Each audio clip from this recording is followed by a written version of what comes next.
मैं छोटा सा था, ऐसा होऊंगा। अब्बा जी ने गंदम का तोड़ा, गट्टू जिसे आप कहते हैं, साइकिल पर बांधा कर दाने पिसवाओ। मैं चक्की पे गया मेरा नंबर आया तो मुझसे बड़ा था तैयबुर रहमान, इससे बड़ा, इसने अपना गट्टू उठाया तो उसमें डाल दिया, मैं खड़ा ही रह गया।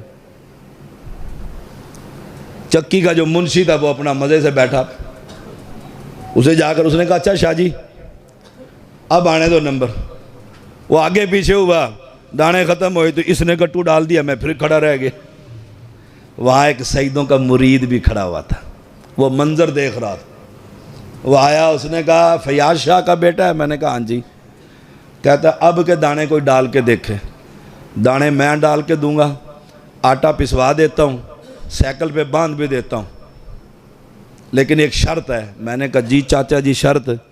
कहता पुल सिरात पे जब फंसा होऊंगा ना, मेरी उंगली पकड़ के ले जाना, तू सैयद है। मैंने कहा हाजिर या हुसैन हाजिर मुश्किल जो मेरी हल हो रही थी। मैं कहा बिल्कुल। उन्हें पकड़े, दाने डाले, बांधे, सब साइकिल पे जा शाह जी। मैं घर पहुंचा, अब्बा जी ने पूछा लेट? मैंने कहा अब्बा जी कद छोटा था, बच्चा था, बड़े बड़े जो मुरीद थे आपके वो पहले डाल जाते थे। एक मुरीद सच्चा आशिक था, उसने दाने पिसवा दिए। उसने शर्त लगाई है कि पुल सिरात पर उंगली पकड़कर तूने पार करवाना। कहा फिर आपने क्या कहा? मैंने कहा जी, उन्होंने कहा शाबाश। अब्बा जी ने कहा जब मैं हुआ अहले हदीस, सोचा, कुरान पढ़ा